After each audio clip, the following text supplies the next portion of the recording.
Good evening, ladies and gentlemen. Welcome to Lords of the Night. With me, as always, your Lord of Punishment. Say hi, Scribe. Hi, Scribe. Your Lord of Pennies is here as well. Say hello, Satsu. What up, Dal? I'm your Lord of Pain, the Ranting Monkey, and we are here to entertain ourselves for 2 hours. Hopefully you like it too. Scribbles, how you doing tonight, man? I am sleepy. You're sleepy? What the heck is the yelling in the back? Is that Squeetus? That's Squeetus. Yes. Oh my gosh, Squeetus has got lots to say. That's her battle cry. Yeah, I woke up. Well, I didn't sleep too well last night. I had that thing where like my one eye wouldn't stop watering and running.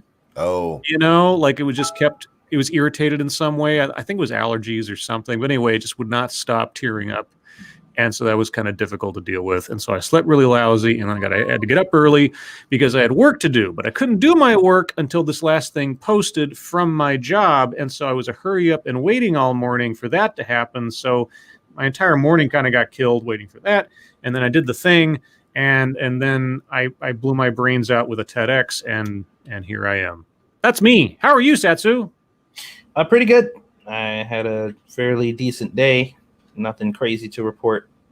As you guys know, I did a stream right before this because I needed to vent or I was going to miss Lords of the Night. And now I'm fine.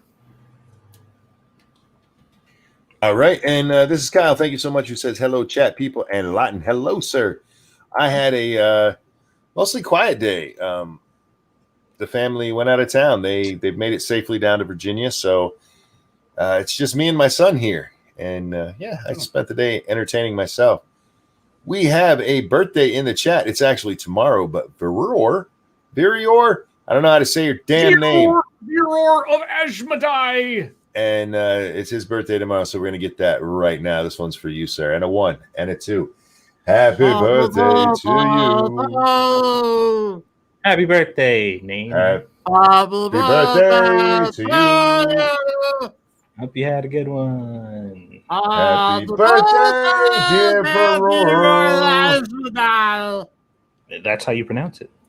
Happy birthday to you.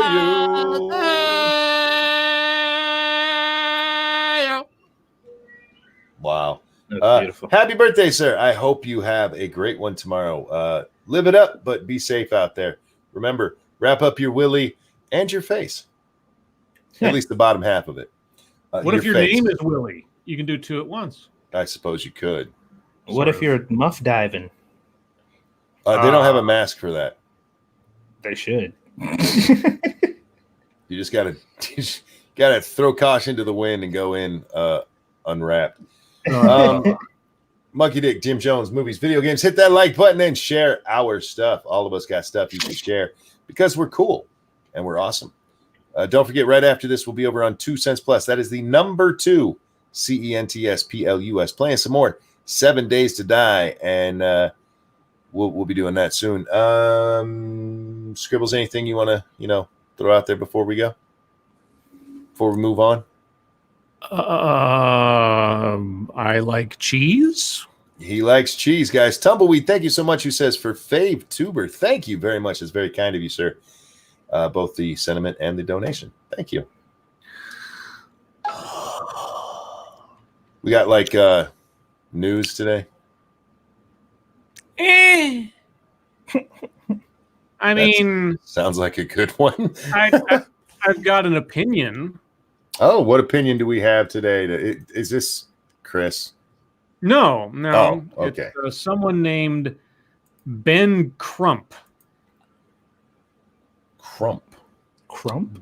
Ben Crump, who is a civil rights attorney and founder of the national law firm Ben Crump Law, if you can believe it. I don't. That was very creative of him. And it's coincidental that he'd end up like founding that particular law firm. Oh, I've seen him before. I have no idea who he is. But anyway, I'm sure I've seen him on like CNN or something. Well, yeah, I think he is. I think he might be a CNN person. Anyway, he wants us to know this. I'm ready to call our sister in the movement for justice, Madam Vice President Kamala Harris. Okay.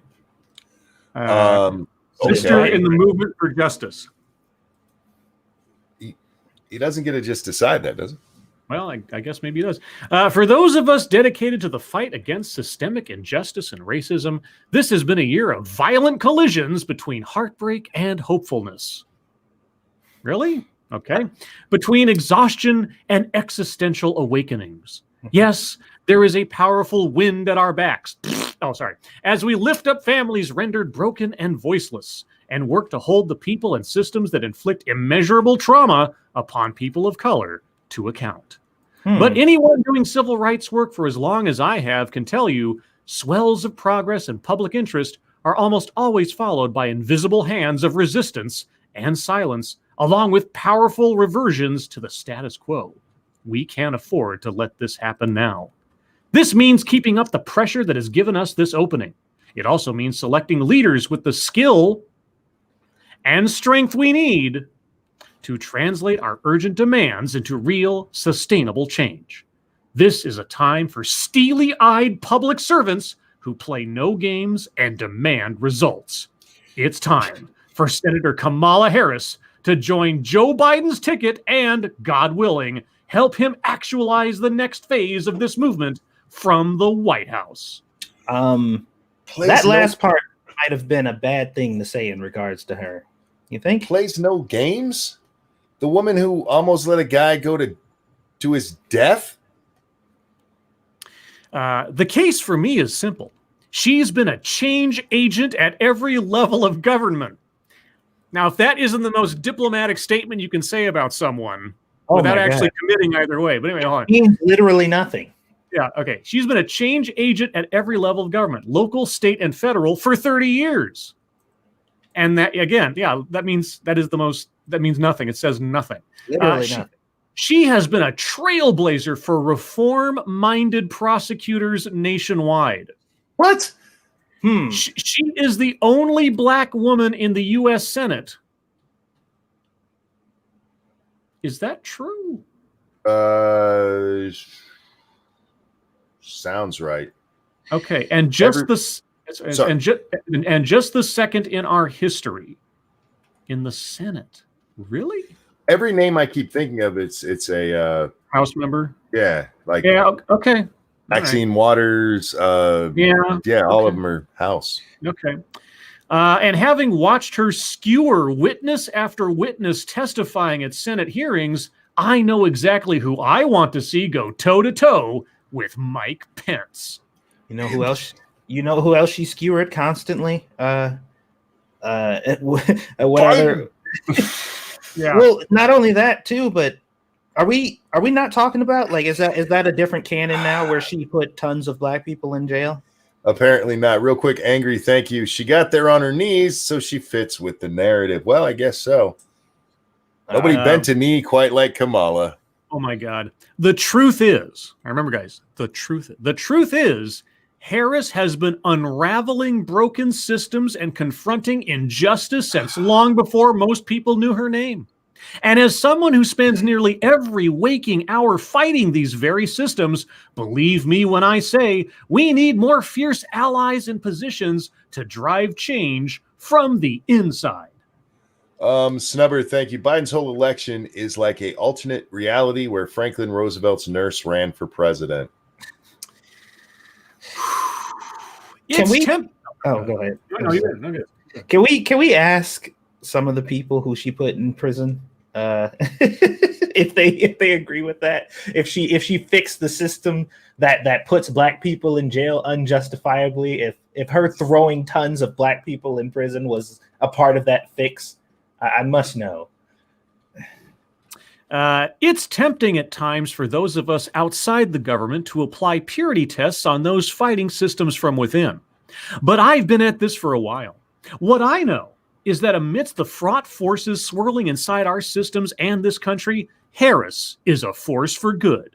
She is exactly the type of leader we need alongside Joe Biden to help us through what comes next. Still, for anyone stuck on whether a prosecutor or attorney general can lead on justice reform, I say, check the record. I did.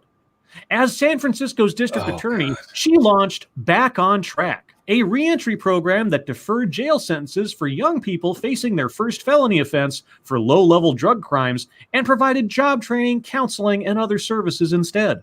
Hold on 1 second, Scribbles. Hi, Undoomed. How you doing? Hey, how you doing? Hey, hello. I'm doing good. How you doing? Oh, we're reading a bunch of bullshit about how great Kamala is, so I'm wonderful. Did you did you hear how disappointed Scribe was when he heard you were here? No. What? Yeah. When you came in and he said hi, Undo, Scribe was like, "Oh." Are you trying to sow dissent? I am. Wait, there we I go. do not. How dare you mischaracterize me?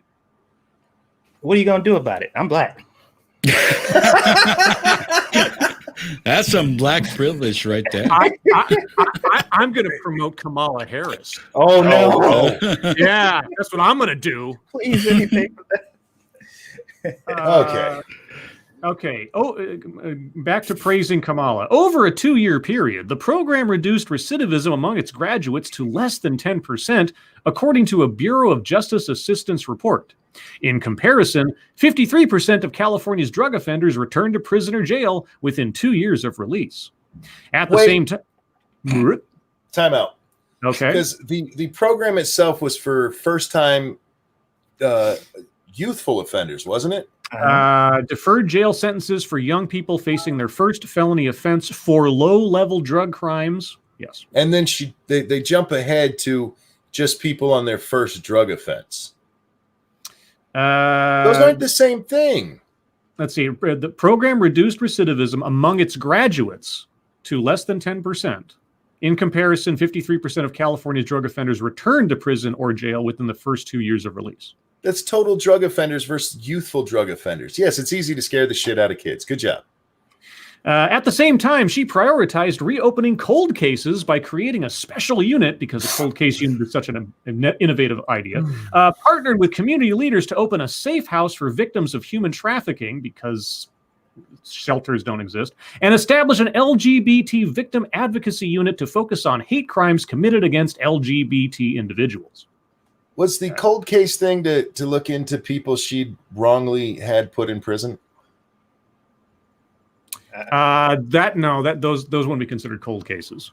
They may have avoided those. Yeah, cold cases are cases that have not been closed yet or have not been resolved. If you want an innocence project kind of thing, that'd be that kind of realm. Who wrote this? Well, this was written by Ben Crump at CNN. Okay, Yeah. but weren't these the same people that were trying to paint her as like a fascist or something just a little while ago? No, Ben Crump apparently is a true believer. I don't know if he was. I don't know anything about that guy, but I mean, generally, didn't they just try to paint her as a fascist? They certainly did their best to play up her problems as a prosecutor. Right. That's what I remember from her. And they were right to do so, because she has some very questionable things in her past. That's what they said. I'm going to skip down just a little bit because there's other articles I want to get to, but I'll give this summary here. I won't parse words, even though you've done 3, 4, 5 pages worth of it so far. But okay, I won't parse words. A second Trump term scares the hell out of me. Well, surprise, surprise, surprise. I can't stop imagining the onslaught of racism, corruption, and injustice we'd all endure with Kamala Harris as vice president. Oh, wait, no, that was me talking. I'm sorry. We'd endure with black folks, as always, bearing an outsized burden. Mm-hmm. And just like when Obama was president, all those things will be completely non-existent until they leave office. We have plenty to do before November to ensure this presidency is put to rest and we can slam the door on Trump's brand of politics. Still, with Joe Biden's selection of a running mate, the partner with whom he will need to repair a shattered economy, a damaged global reputation, a justice system in need of a serious overhaul, and the most profound racial reckoning of this era, it fills me with great hope to imagine Harris joining him in this fight. As a civil rights activist, a sworn defender of justice, a black man, and a proud dad, I can only hope that this January I get to teach my little girl the proper greeting for Kamala, our sister in the movement for justice, Madam Vice President. But aren't they projecting some other woman? Karen Bass, is that her name? Karen Bass? Yes. Yeah. So Karen Bass, she is a senator out of California. She's a congresswoman. She's in the House. Black Caucus, right? Yeah, Black Caucus, leader of the Black Caucus. Yeah, they've been talking her up, and we talked about this last night or the night before. That she doesn't have a lot of scandal baggage and won't outshine Biden's name, whereas a Kamala Harris has baggage. And which is the other one? There's another one too that I'm thinking. I can't remember her name. So there's Val Demings, who's out of Florida. There was Keisha Lance Bottoms, who's the mayor of Atlanta. Probably Abrams is who you're thinking of. Oh, Stacey Abrams. Yeah, Stacey Abrams. The one with the big gap between her teeth. That sounds familiar. Yeah. She ran for governor of Georgia and lost to. No. She didn't lose. She didn't lose. Right. Sorry, you're right. You're right. She didn't lose. She's insistent on that. She was robbed. I noticed when he was listing off those things he is. Did he say as an American? No. I didn't think so. I miss things from time to time, but as an American didn't come up in there at all. Nope. No, it's just identity shit. It's kind of odd. And as an aside, apparently I just picked out a bunch of opinion pieces tonight, and I didn't realize they were opinion pieces. Yeah, we can still. Okay, well, they'll all go along a similar theme. Let's go to CNN's John Blake, who is a resident racial expert. Oh God. And this is his essay: "How Good White People Derail Racial Progress." Fuck off. Okay, I'll move on. This article comes. Okay. It was a scene that seemed from another era. Angry white parents gripping picket signs, people making death threats, and a piece of hate mail reading, quote, "Blacks destroy school systems," unquote. Community panic about school desegregation orders. But this wasn't archival footage of white Southerners from the 1960s. This took place last year in Howard County, Maryland, a suburban community that prides itself on racial integration. It was there that progressive white parents mobilized with other groups to try to stop a school integration plan that would bus poor students, who were mostly black and brown, to more affluent, whiter schools. Willie Flowers, the father of 2 8th-grade boys in Howard County schools, was stunned by the ferocity of the resistance. He says it was a flashback to the type of racism he encountered attending schools with whites in the South. Quote, "I'm from Alabama and I thought I was escaping that type of nonsense," unquote, says Flowers, who is president of the NAACP Maryland State Conference. Quote, "There have been cases of Confederate flags at high school football games and racial epitaphs," unquote. In 2020, white support for the Black Lives Matter movement is at an all-time high. People are buying so many books on anti-racism, Robin DiAngelo, sorry, that was me talking, that booksellers are having trouble keeping them in stock. A commentator said the George Floyd protests that erupted this spring may lead to, quote, "audacious steps to address systemic racial inequality, bold, sweeping, reparative action," unquote. Yet any attack against entrenched racism will run into one of the most formidable barriers for true change: good white people. What the fuck? You got a super chat. Thank you so much, Pincalo. Just fix their school, stop this busing crap. Well, that'd be one way to do it. The media loves to focus on the easy villains who get busted on cell phone videos acting like racists. But some scholars and activists say good white people, the progressive folks in blue states, the kind who would have voted for Obama a third time if they could, are some of the most tenacious supporters of systemic racism. Many are such dangerous opponents of racial progress because their targets can't see their racism coming, and often neither can they. Scholars say these people are often motivated by unconscious racism they are loath to admit and disguise their racial hostility with innocuous-sounding terms like, quote, "neighborhood schools" and, quote, "property values." There can't be real change until white people are willing to give up some power and resources where they live, says Matthew Delmont, author of, quote, "Why Busing Failed, Race, Media, and the National Resistance to School Desegregation," unquote. Uh-huh. save for efforts being promoted in New York. Are they for or against segregation? Well, that's I'm the thing, confused. because we constantly see in school settings, we saw during the Seattle protests that setting up special places just for certain races was a good thing. Right. So I don't know what they're for and against. So here's the author. Quote, "The sign that change is real as opposed to symbolic is that people are making real changes to things close to them in their own backyards, such as supporting more affordable housing in their neighborhood or programs that would integrate schools," unquote, says Del. Mhm. No, I'm just curious, like supporting more affordable housing in your neighborhood. So you want your property value to go down? Destroy your property value, yes. Like who does that? People who don't have houses. Yeah. Or people that are more interested. Well, I mean, if you want to do a cut off your nose to spite your face thing financially for the betterment of all. I'm just gonna press X for doubt there, but no one's gonna do that. That's something you say when you don't have a house. Yeah. When you have a house, you don't want the fucking value to go down.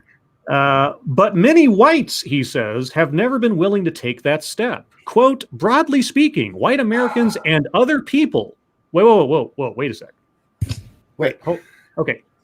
And other people? Okay, all right. Broadly speaking, white Americans and other people with socio and economic status have to be willing to give up something to have a more just and equitable society, unquote. Shut up.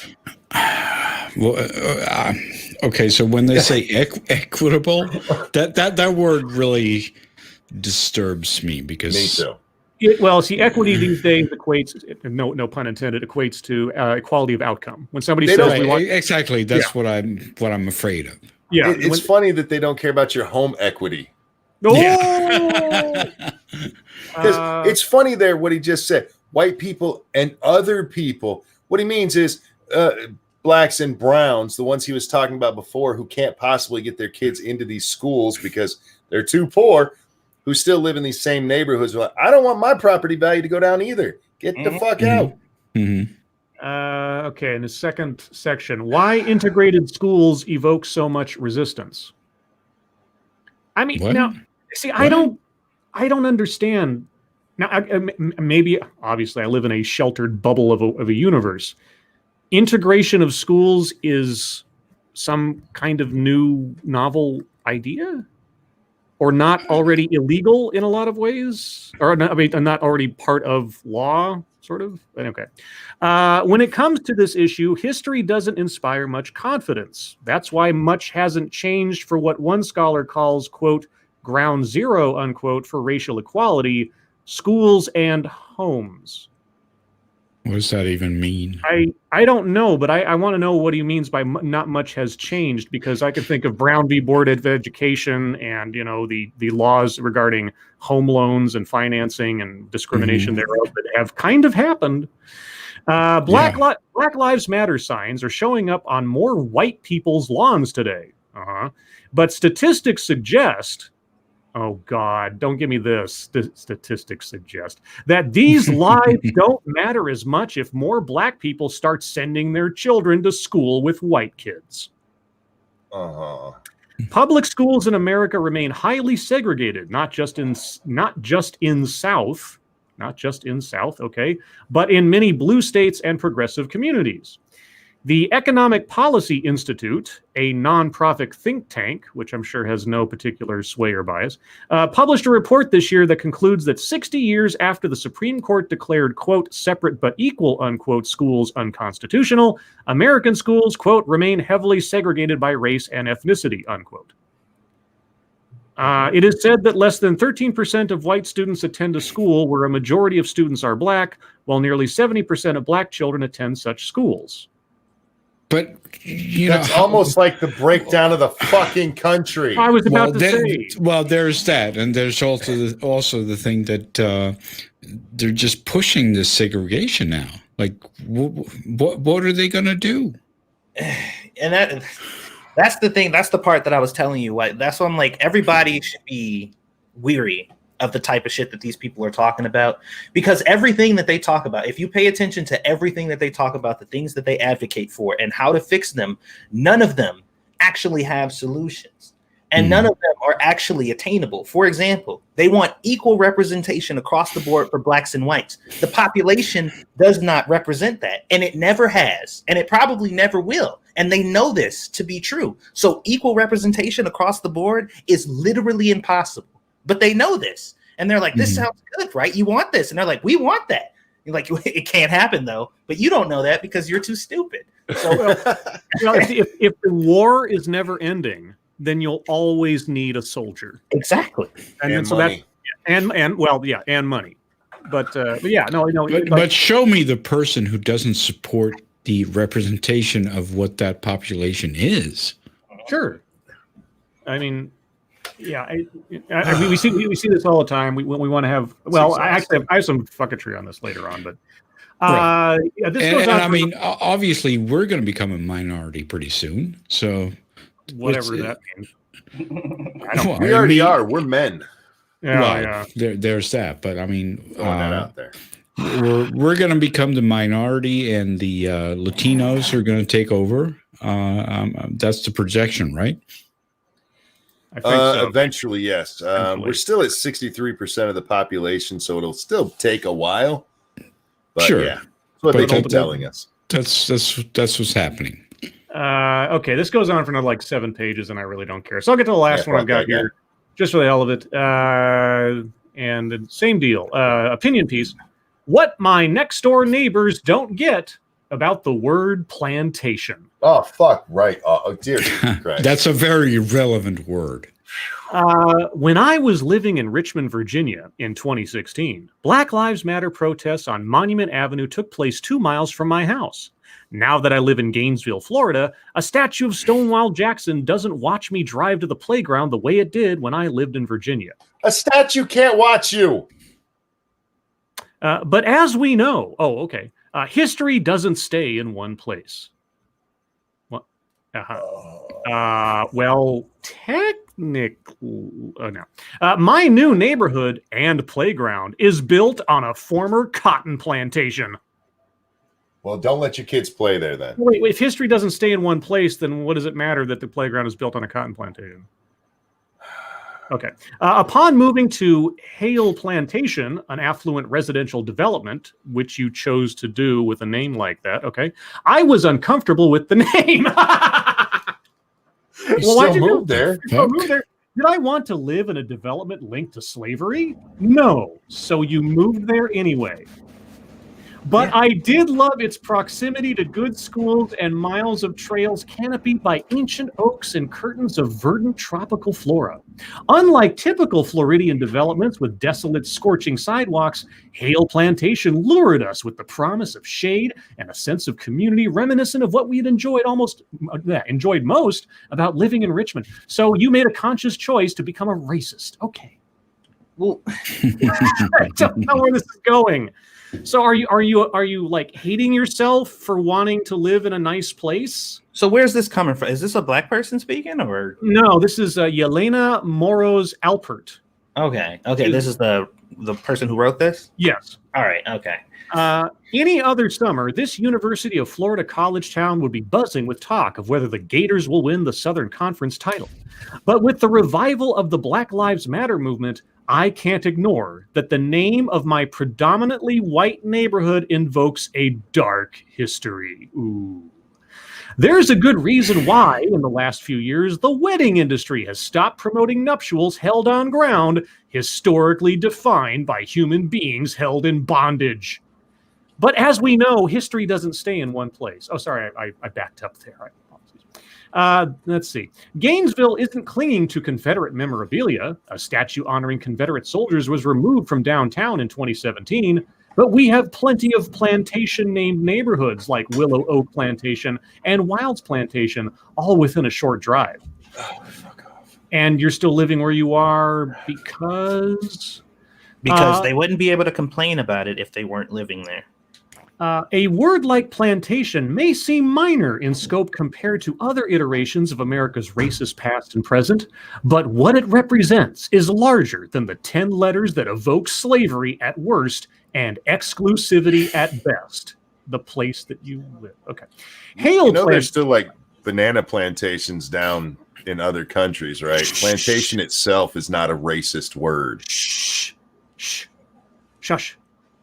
Hale Plantation, an unincorporated community within the Gainesville city limits, is set up a little like Disney's Magic Kingdom in the sense that it encompasses dozens of seamlessly connected micro neighborhoods clustered together.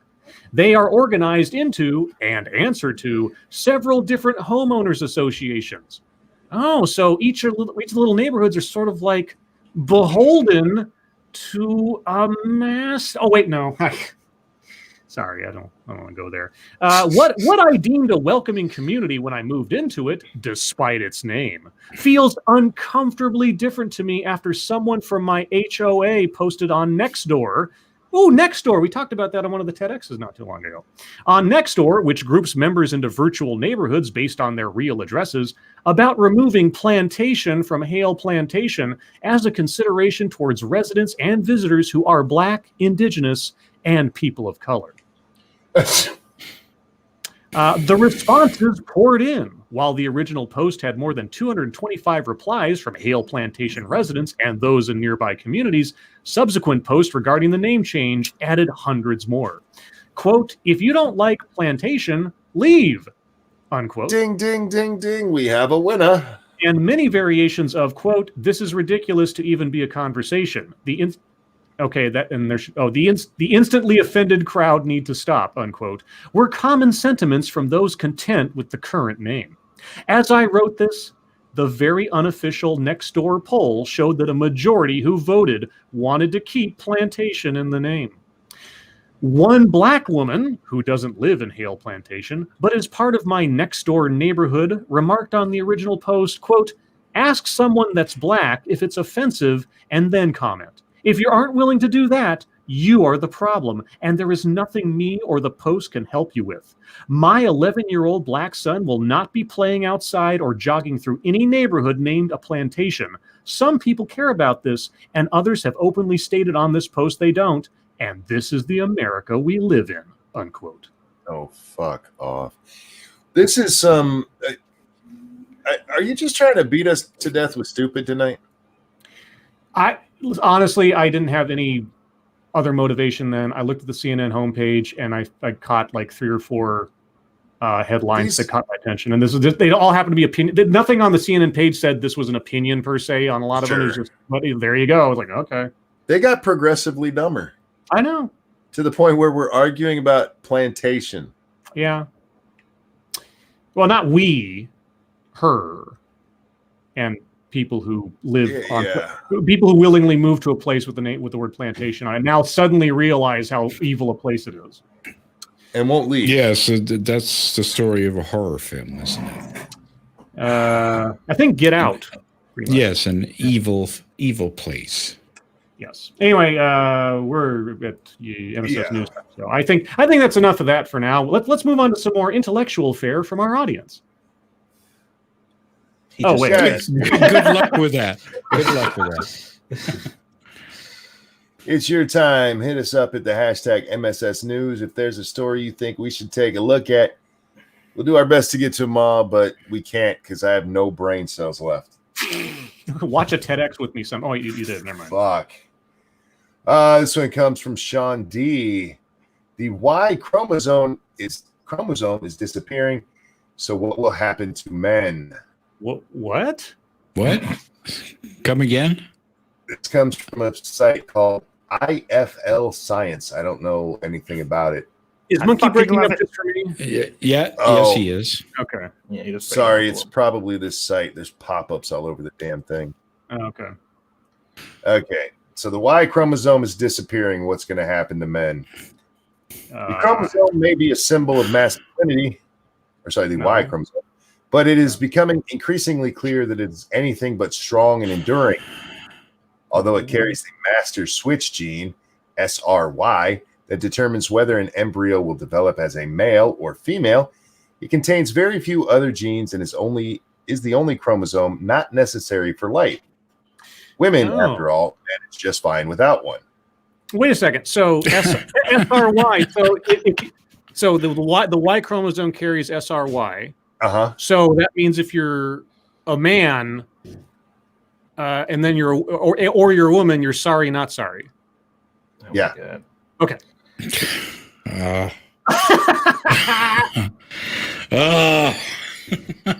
What's more, the Y chromosome has degenerated rapidly, leaving females with 2 perfectly normal X chromosomes, but males with just an X and a shriveled Y.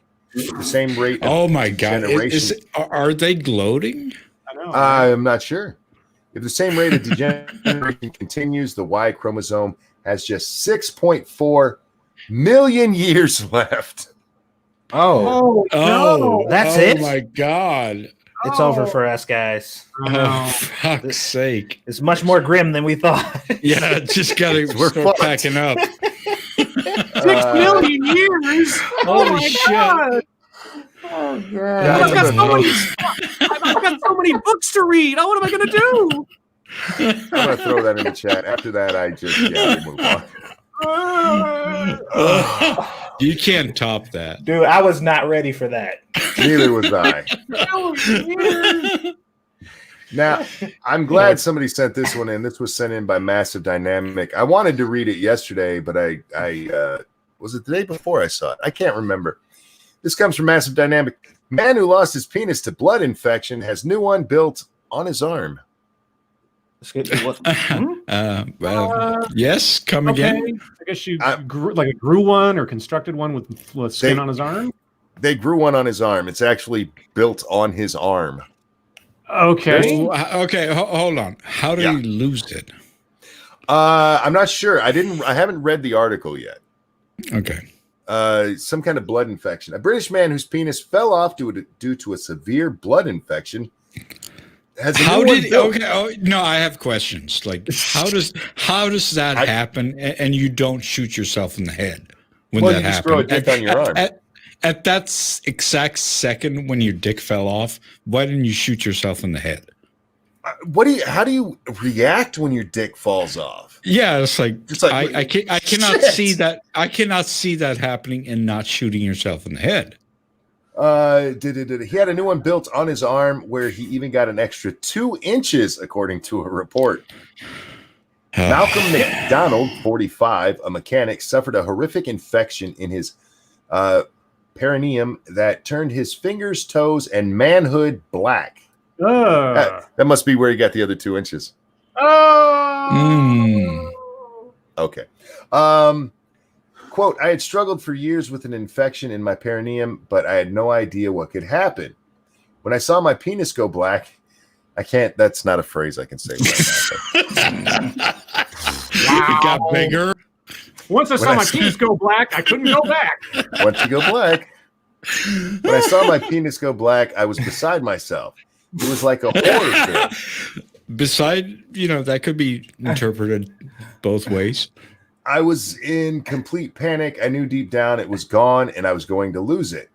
He said he was completely gutted when his penis just dropped off on the floor. Oh my God. Gross. He looked down at his junk and he was like, hey, I hope you know I'm getting the fuck out of here. Oh, wait for it. Okay. Quote, because I had known the devastation of knowing I was going to lose it, I just picked it up and put it in the bin.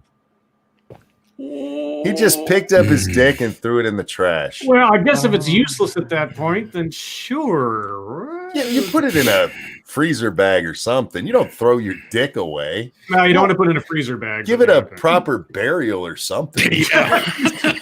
Here lies. Give it a fucking Viking funeral. That's what you do. Yeah. Well, hold on. Something's missing from this story because from the moment his dick turned into Jamal, like when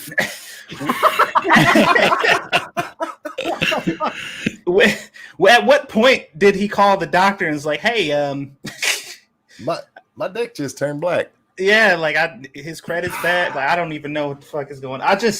The thing that I'm trying to understand. Oh no. is how do you get to that point without any, like, I haven't heard anything about the doctor since he first heard about it. So that's what I'm confused about.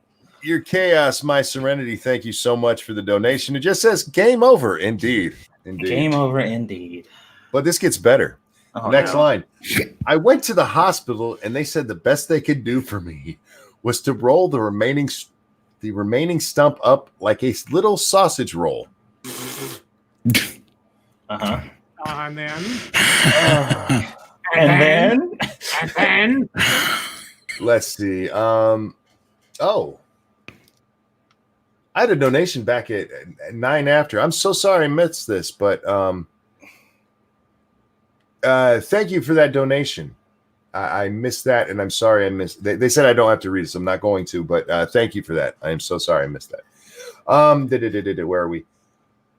McDonald said he became a recluse and began drinking heavily. No shit. yeah. For 2 years after losing my penis, I felt the shadow of a man. My real life really fell apart because I had no self-confidence. I drank too much. I didn't see my family and friends. I just didn't want to have to face up to it. Okay. But then he found out that from his doctor about the so-called penis master. Professor Is that a WWF character? the Dick Sensei, if you will. Oh yeah, it came in his email.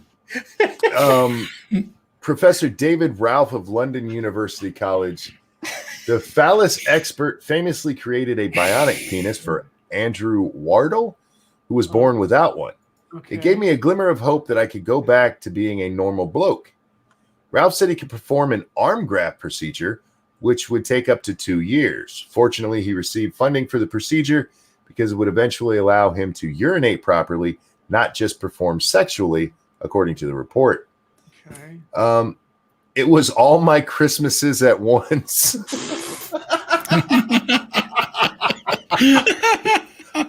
Yeah, I bet. What did Santa bring you this year? There was a lump in my pants. Thank you, Frosted Glass, who says, Penis Master, they know about me. I'll sit in the corner. As far as I was concerned, they were miracle workers, and I was up for anything that could give me my willy back. Not having a penis felt awful. Now you know how women feel. Yeah. Love you, ladies. Where are we at?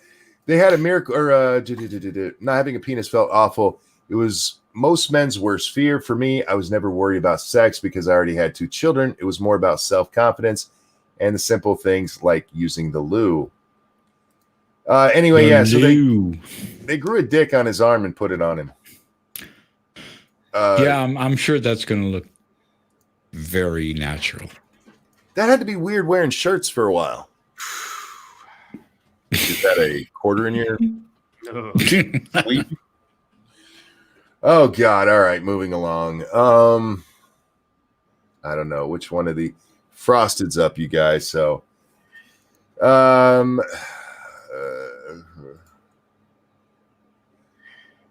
guess medium or Vice, guys. Medium or Vice. Pick one. Oh, Vice. I don't think I can handle medium today. Yeah, we haven't done Vice in a while. I don't know, the cringiest one. Yeah. More than 80 cities and counties have now declared racism a public health crisis. Oh, yeah, I've heard about this. Oh, okay. I can handle this one. Are you still in the corner for other things, Frosted? Colorado is planning on becoming the latest state to pass ordinances or declarations to address the impact of racism on public health. The state will declare racism as a public health crisis. Jill Hunsaker Ryan, executive director of the Colorado Department of Public Health and Environment, told the Denver Post this week.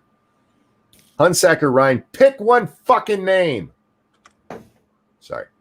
Said the agency immediate goals are to partner with local community organizations to provide services to people of color, increasing diversity of her department's workforce, which is nearly 4/5 white. What's the math on that? That's 80%, right? Carry the fifth. Yeah, sweetie, you're fucking up. In hiring an equity and inclusion officer for the department, of course. It's shut up. That's not a public health emergency. You're about 60 years too late to declare it that, dumbass. Dude, let them do what they want. Like I said, this is another one of those things where they're like, this is a thing we're doing, guys. Everything's going to change for you from now on. They're like, really? And they're like, no. Not at all. Are you stupid? But give us money for it. Yeah, this just sounds really great to do, but trust me, we will make sure nothing changes for you. Oh, my God. I mean, people wonder why these companies have to have gazillion-dollar fucking profits, but, they have to pay for all this shit. Mm-hmm. This one comes from Sean Uli. The EU extends ban on dangerous foreign travelers, meaning Americans. If you're an American eyeing a cheap flight to a European holiday, well, sorry. The European Union revisits its travel ban this week, and thanks to our inability to wear masks and cancel our party plans, U.S. citizens still aren't welcome. Isn't that xenophobic? It's not called the EU. It's called the EU. The great thing is that at the top of this article, there's a picture of two people not wearing masks, and it says, German tourists in Rome. What? They're bitching about Americans not wearing masks, but it's a picture of German tourists in Rome without fucking masks on. Lovely. It's just us dirty Americans. On Thursday, the EU extended its travel ban on the U.S. for the second time this month.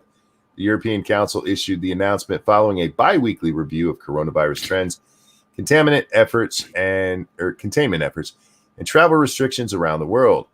What's the most important qualifier for getting approval to travel to the EU? Simple.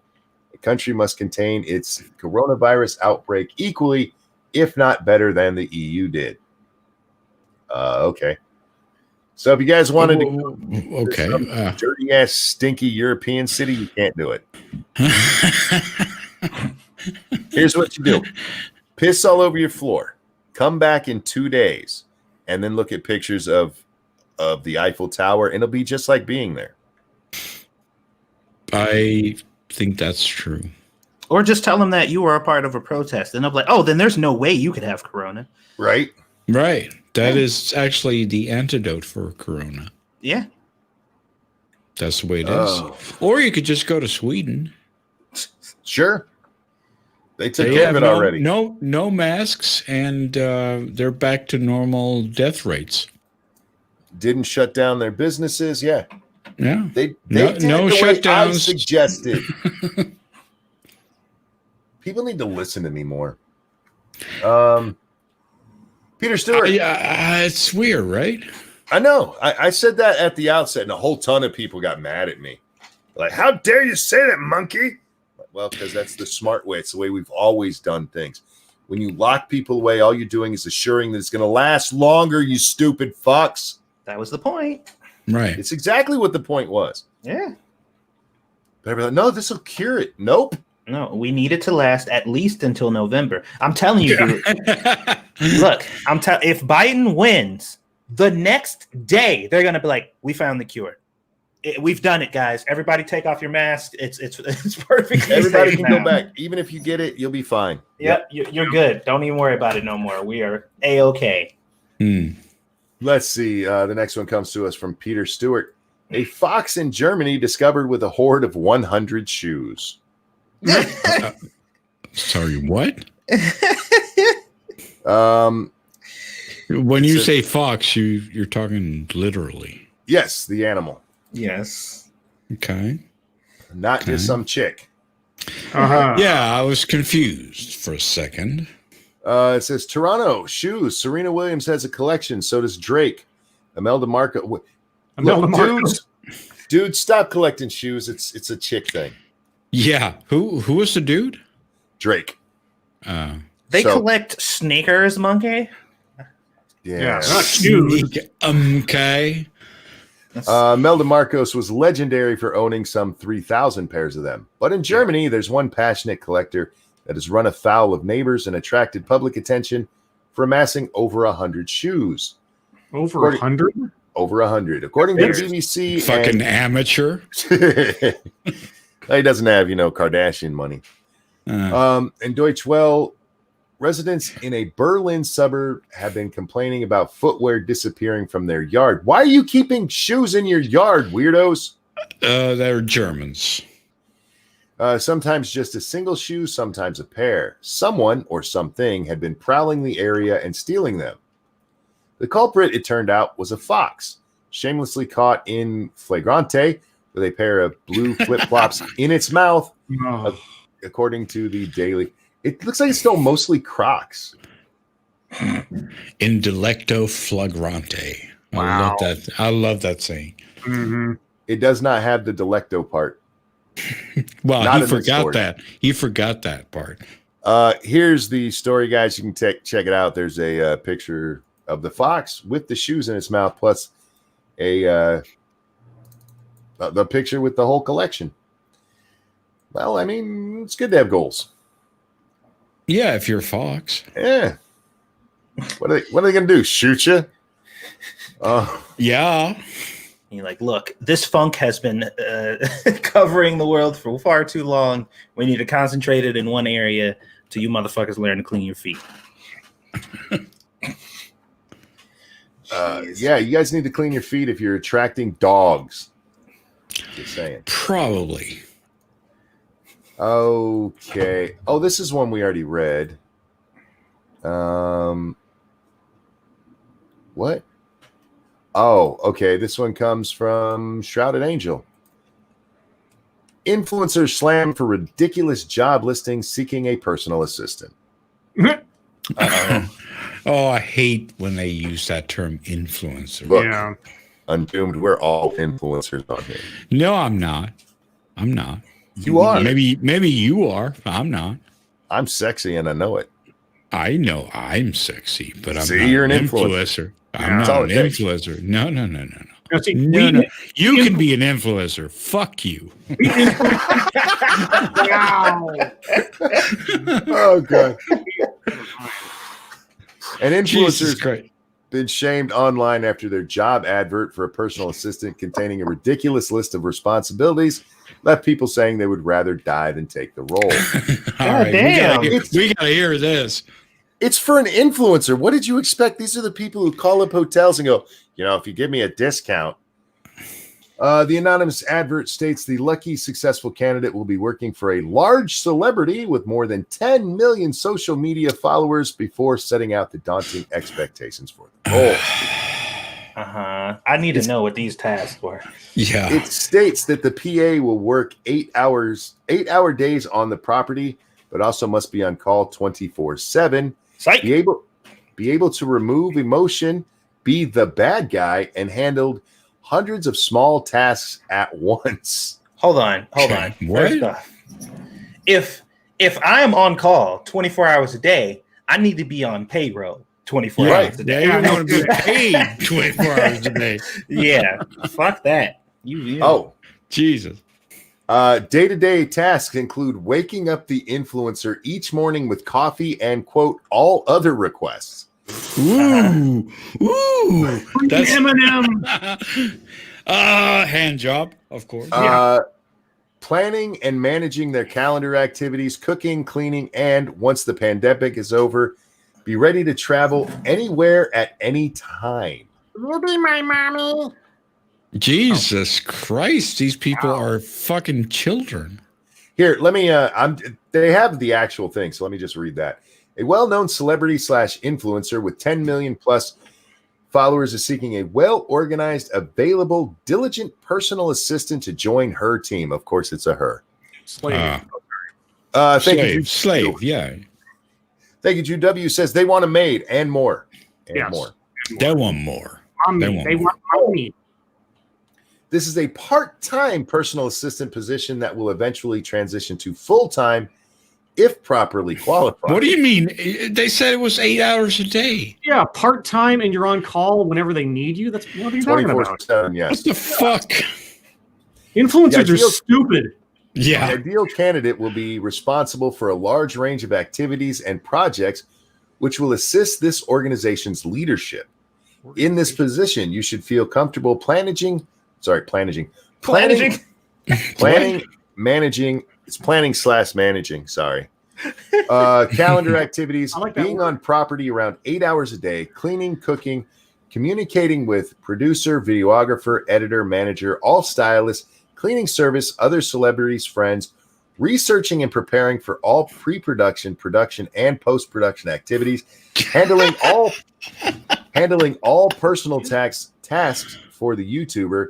You must be able to remain calm, rational, and hardworking at all times. You will have to answer your phone, be on call almost 24/7. You must keep all emotional, private life matters completely away from this world. You will deal with lots of incredible private matters. You must be able to handle hundreds of small tasks at once. You must be able to be the bad guy, remove emotion, handle intense conversations, and bounce back instantly from any mistakes without emotion. You must remain sober yet social and inviting in very high-profile environments. You cannot take photos, post to social media, or be seen driven by fame. Once the COVID-19 pandemic is over, you must be willing to travel anywhere, anytime. Compensation, $25 to $30 an hour. Sorry, what? Sorry, what? And your trunk must be able to fit. Wait, hold on. Hold on. What was the pay? $25 to $30 an hour. That's hardly anything. Oh, they're not done yet. Okay. They have more demands. There will be Okay, let's hear them. There will be opportunities for overtime, full day rates for travel, responsibilities, schedule, plan, and prepare all filming, editing, and posting from pre-product, blah, blah, blah. We already did that. Managing, analyzing, and reporting social media posting and performance, YouTube, Facebook, TikTok, and Instagram. Assist on minor video projects. Plan and schedule calendar, which they did. Wake the client up each day with schedule, coffee, and all other requests. Constantly be letting maids, makeup artists, editors, stylists, etc. enter the home or office. Manage all incoming and outgoing communications that are assigned to you. Schedule and assist with travel, blah, blah, blah. Organize and unpack clients' bags constantly.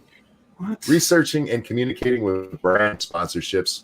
All personal day-to-day tasks. Must live within 40 to 60 minutes from Los Angeles. Must have a car and be able to drive the client anywhere at any time. Jesus. Minimum of 1 year experience with personal assistant or detail project management or similar job. Okay. Fluent in English. Who's gonna do project management and also clean your house? We're It's like, okay. ability to Jesus. handle multiple tasks and stay organized, ability to take ownership on each project, ability to compartmentalize. A lot of this shit you don't have to repeat. Proactive to seek more responsibility. Seriously? Okay, I got you. Basically, they want Lieutenant Commander data. Yes. Well, hold on, because I feel a presence creeping up on me right now. And I don't know if you guys feel the same presence, but I got the feeling that at the end of this, it's going to say, does that sound bad to you? Well, this is what it's like to be a woman in America. Oh, God. I can feel it coming. I feel it creeping up on me, man. No, we will not take you as a consideration if you do not follow the application instructions. And that's the end. Yeah, go fuck yourself. That is a superhuman they're working or they're looking for there. Not even if the Messiah himself came back and gave me that list. Yeah. I'd be like, oh shit, there is a Jesus? Yeah, I ain't doing that. Sorry. Fuck I you. was wrong, but I ain't doing your shit. I'd be like, look here, Jesus, you made me. You know I ain't capable of this shit. Oh, God. Cut it out. Cut it out right now. Holy fuck. I mean, project management and cleaning. Yeah, you're not getting that. Cleaning is the you project. fucking idiot. You can get your cleaning lady or you can get your project manager. You can't get those in the same person. Jesus Christ. Oh my God. We're going to wrap it up there, guys. Jesus. You know what? I did enjoy that though, because that was a fun one that took a long time. Instead of it being some racist or sexist bullshit. Yeah. That's my fault. No, man. I mean, these things happen. those ones are worth talking about, but sometimes it's nice to have fun ones, you know. Mm-hmm. So with that, guys, we're going to move on to YouTube time. And Satsu, what you been up to? Just editing some stuff on the back end, some other cooking videos and stuff that I've been working on and prepping for my next project because the first one is done. So I'll be working on my next one pretty soon, but I'm cleaning up some of the other stuff that I left undone. Got to edit the footage and stuff for what was it? Some gaming videos that I had over on my gaming channel. And what else? We got our 7 Days to Die stream tonight. Oh, and probably going to be doing one-off streams a little more often now. The one I did today was well received, and after venting, it felt good. So maybe when I do have a lot of shit weighing down on me, I'll do that more often because people seem to enjoy it. But that's what I've been up to. In the chat, real quick, Assassin of the Gray asked, who was the YouTuber? It didn't say. It said there was an unsigned listing. So yeah, it was anonymous. And that was probably part of the whole thing. Probably some makeup chick. Yeah, I would. That sounds like some Jeffree Star shit. Yeah. Scribbles, what you been working on? Well, I did another TEDx today. This one was on restorative justice because I was like, well, I'm continually interested in arguments to convince me that restorative justice is something that should replace our criminal justice system. But in this instance, she started out by focusing on schools and kids. And I was like, oh, okay, well, that kind of setup can work better with kids because, you know, they're still developing and it makes more sense in like minor scuffles and things like that. But she was talking about how zero tolerance policies in schools are all over the place, apparently. And they lead to the school to prison pipeline, which means that this person that she interviewed who was in jail at her 40th birthday was there because she got expelled from school at one point in her youth. Okay. I just encapsulated a 12 or 14 minute talk wherein she tried to tell us that adult criminals are there because of zero tolerance policies in schools. Even though she said the person that she interviewed told her directly she does not blame zero tolerance policies for her being in jail. But apparently the speaker knew better than her subject as to why she was there. And restorative justice practices where, you know, the offender and the victim sit in a peace circle and hash out their problems together is better in schools and will reduce the school to prison pipeline. Now, of course, her greatest example was, you know, in schools where we introduced restorative justice programs instead of zero tolerance policies, suspensions reduced by 56% and expulsions reduced by 98%. And I'm like, yes, because if you change the policy of outcomes for misbehavior, those outcomes will drop. Real quick, Keldrick, thank you so much. I'll do it. Granted, I'll be fired on the first day due to breaking all the rules on purpose, but yeah, I'll take the job. I would take the job for that, just to take the picture and post it and go, this is the asshole who was saying that. But there's probably an NDA. Anyway, I'm sorry, Scribbles, but thank you for the donation.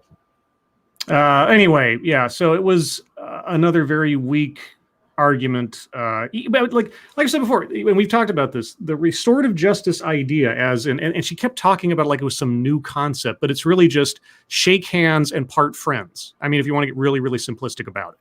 And that works for the most part when you're young, when your brain's still developing, your socialization skills are developing, your conflict resolution, managing your emotions when you're a kid. That makes some amount of sense. It all depends on the circumstances, of course. If you're going around stabbing kids with pencils, it's something different. But even in this argument, she didn't make any sense in what she was trying to pitch me.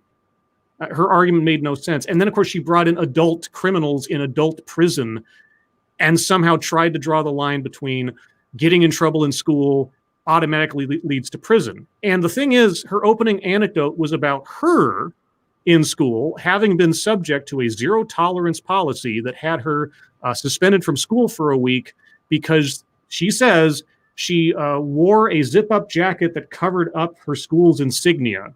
And I'm guessing she was in a private school or something. And I was, and it was one of those anecdotes where it's like, okay, I could believe a school would be that asinine about their rules. I could believe it. Because after Columbine, there was a story about a kid who held up a chicken nugget and another kid said bang, bang, and that kid was like expelled or something. So I can believe there could be a school out there several years ago that would be ridiculously stringent. But regardless, I kept asking during the thing, I'm like, okay, well, tell us about your criminal career. I mean, you were subject to zero tolerance policy. You had to be sent home for something stupid. You got shamed and blamed for something ridiculous. Tell us about when you decided to join a life of crime. Never came up, of course. So trying to say that, oh, these things lead to this and it's a one-for-one comparison. No, unless you've got something you want to tell us. And the biggest downfall to her argument, though, was the one lady that she brought up who said, she's in jail on her 40th birthday because of school and everything else. She said she was arrested at school on campus at 16 and it's never stopped since. I'm like, what was she arrested for? And was she arrested at 16 and she's been in jail ever since? She never said. She wanted to use this lady as an example of how this is a result of school. I'm like, well, you can't say that it was unjust or unfair or somehow disproportionate unless you tell us what she did. And she never did. Anyway, it was kind of your boilerplate TEDx talk. And honestly, given what happened with the one previous to this, it was kind of nice. What happened in the previous one? Undo. Before you get to that, I don't know why my alerts are not going off for Streamlabs, guys. I am so sorry, but I see Grug of Apple Tribe during that last thing we read says, this make Grug angry. Grug not want believe Hullabunga. Why left tribe no have any ability actually keep self alive? What do you mean alerts? You set it up so that there's a sound that plays when you get a donation. Right, but I'm not live streaming, so. No, but I am. Yeah, right. No, you can have it set up if people donate to you even when you're not live. If you have that alert up, it'll ding at you. That's I've never thought of that. Maybe I could bring that up and. Yeah, I leave it up like that so that as I'm doing other things, reading the chat, right? Because that's set up in OBS, so I don't have to worry about that when I'm streaming. Oh no! If you just go straight over to Streamlabs and go to the alert box tab on the side, click launch that you see over on the right hand side of the screen about halfway down. It'll launch a little box, and anytime you get a donation, that'll ding at you. It doesn't show up on the screen or anything. You hear it. Right. It's nice to have an audio. I've never. Yeah, that's cool. I've never thought of that. Point curation, thank you. Hope everyone is doing well. Hope you are too, my friend. Now, Undoom, settle in. Scribbles, you want to tell them about your last one? Okay, so I picked the previous one simply based on the title because it caught my interest, and it said it was called "The Weird History of the Sex Chromosomes," and sex chromosomes was in quotation marks, and I was like, "Why are those in quotation marks?" And that was the entire impetus for me to look at that talk.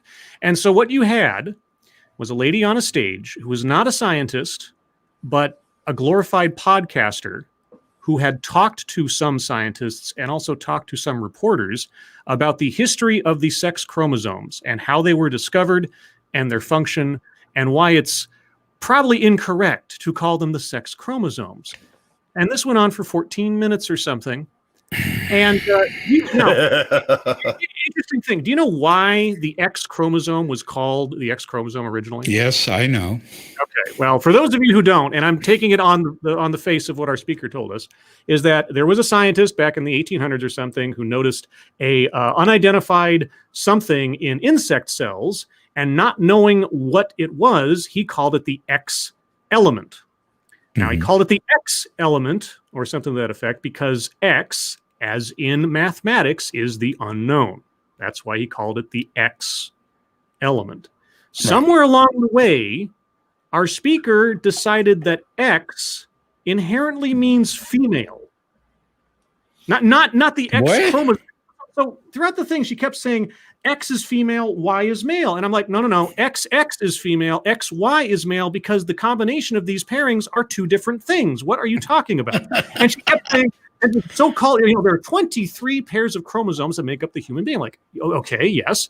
And this one pair is called the sex chromosomes. And I'm like, yes. And she's like, and we're thinking that maybe that shouldn't be the case anymore. And I'm like, wait.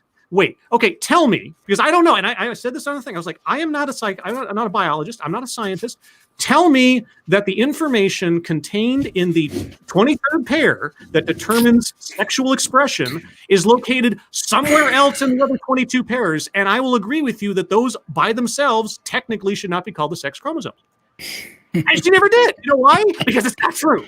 But she went throughout the entire thing, so making some sort of weird, incomplete argument that the sex chromosomes are not actually the sex chromosomes, and it's a misnomer, even though it isn't, and that Y means male and X means female, even though X and Y mean male and X mean female. But did you know that you can have an XXY man or an XXY woman? And I'm like, and this is how you have to reimagine gender. And I'm like, but you still have two columns there. The one's male and one's female. What's the name of the third biological gender? And how are you going to tell me that each one of these pairings is equally okay when if you have an XXXY person, you're not going to have chromosomal anomalies, the diseases, and God knows what else? You're saying that that's good? These are birth defects. These are chromosomal anomalies. These are not standard. They may exist in nature, but that doesn't make them... Anyway, I went through 14 minutes of her not making a goddamn point and saying stupid things. My whole brain exploded because of all the TEDx's.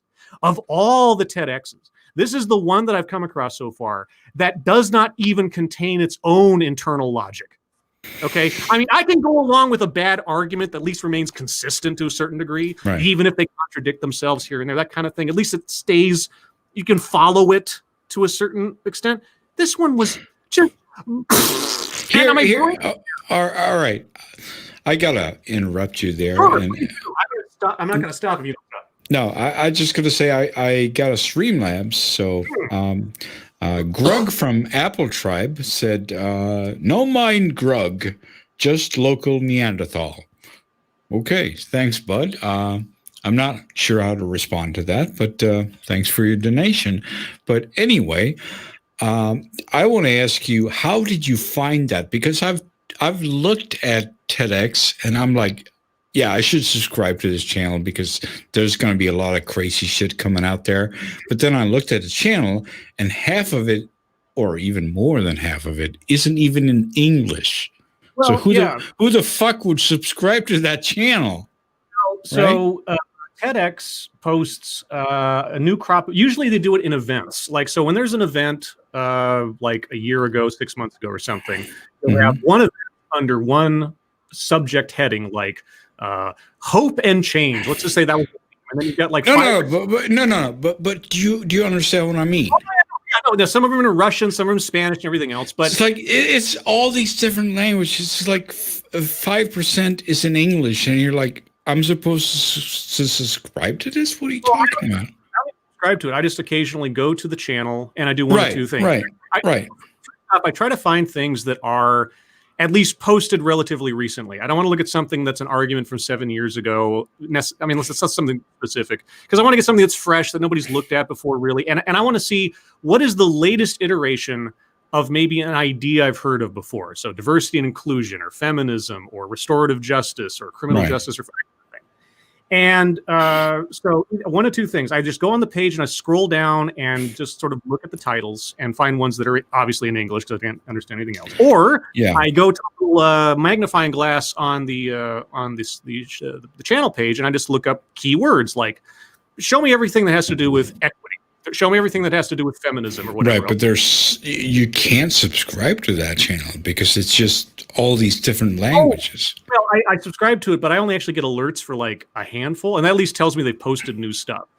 And then really it's a matter of I just randomly. Well, I mean, you obviously you could subscribe to it, but it's going to be painful.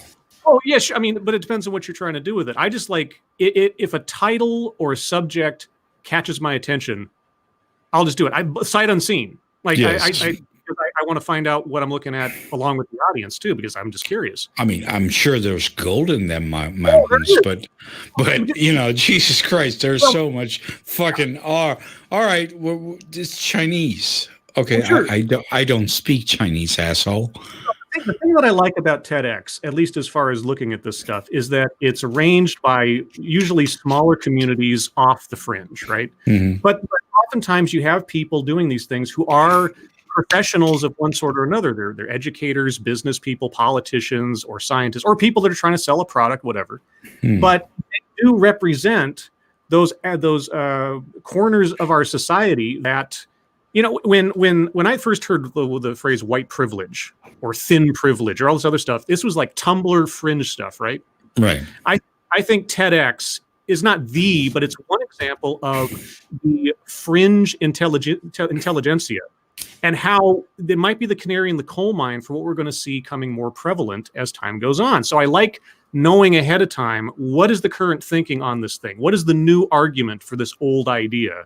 And just sort of kind of aware of where people are going at in those parts of the world that we don't usually hear from until it's too late, kind of thing. So that's why. Right.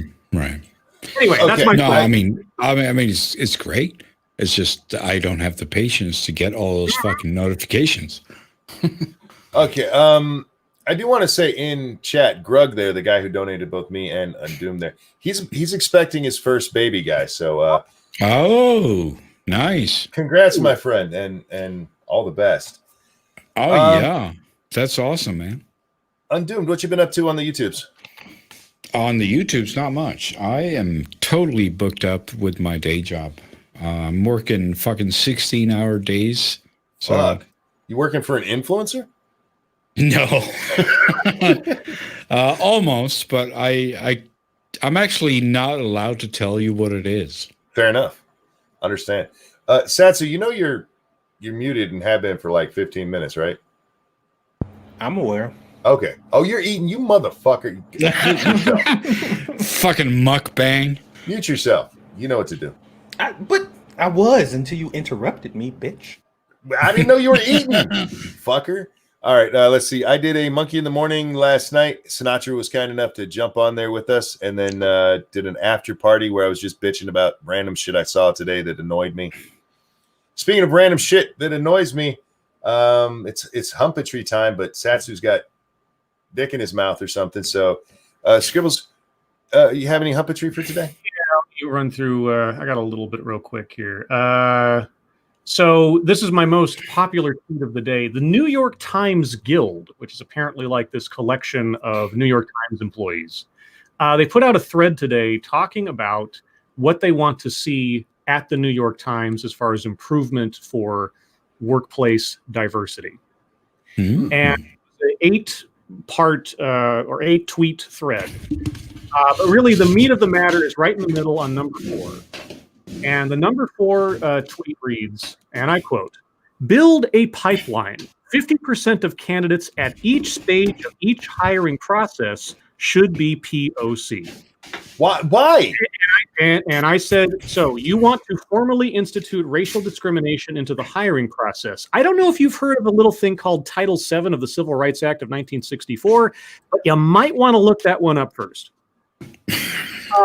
I've seen this before where they talk about the hiring pipeline, the C-suite, that they want to have this, and this. And my question every time is like, okay, I just want to know the mechanics. At what stage in the hiring process do you filter on the basis of race? Because I'll tell you what, at wherever you have that part of the process is where you're violating civil rights laws. So just you tell me where it is in your pipeline, and I'll show you where you're breaking the law. And they said it just blatantly on there in this entire thread. And the entire thread builds upon this notion. But that one tweet kind of, like I say, summarizes it all. And that was just like, okay, great. I'm glad you're being upfront about it without seeming to realize what exactly you're implying there. Not even implying, but just stating outright. There was a hilarious little thing today that was all over the place where someone posted a little video that showed when you think you redacted all the Epstein files, but you actually just used black highlighter on the document. And then the guy goes in there to the redacted document, selects all, copies all, pastes all into a text document, and all the text is there. Because it was just redact it properly. Yeah, they highlighted it in black, and they thought that was going to Yeah, it was amazing. I was like, wow, good job, guys. Wow. Yeah, so everything redacted in that is able to be seen. Yeah. And actually, that aside from me posting about the show and everything, that is pretty much my fucketry for today.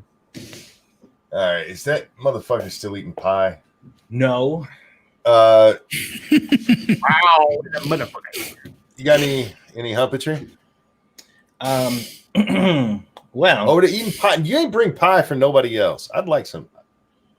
Tell Data to send you one. It's a really crude joke I could make right now, but I'm not going to do it. You guys can fill in the blank with your own imagination. Do you want me to call Squishy in here? I was not going to make that joke, but you just did it for me. So, according to Babylon Bee, which I have to reiterate, they're pissing me off. Me too. This site has been angering me greatly over the past couple weeks. I really like Babylon Bee, but this is supposed to be a fake news parody site. Yep. It's supposed to be, but all this real shit is making me very upset. That one today, and I think you're about to read it. That's a real headline. Yeah. Biden campaign says he is so close to his VP pick, he could practically smell her. And I'm just like, come on, man. Come on. What happened to the phony fake shit? What happened to the stuff that we could look at and laugh at and like, haha, that's ridiculous. There's nothing ridiculous about that. No, it's true. The comment that I put next to it on Facebook is he could literally lick the entire side of her face during the announcement, and most people wouldn't even react. Like he wouldn't, nothing would happen. Like CNN would be like, what you just saw did not really happen. No, I thought you were going to. They had another one today. Was down with fascism, cries protesters burning Bibles. Like, yeah, that was real. That was a real thing.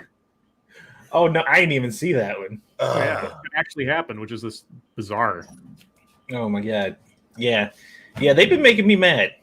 I miss my fake news. I need it in my life.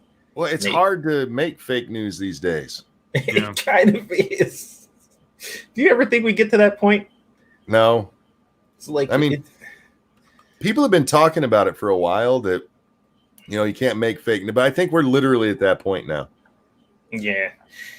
There was another clip of some dude walking down the street butt ass naked. Oh yeah, what? I saw that. What the hell was that all about? I don't know. In Russia.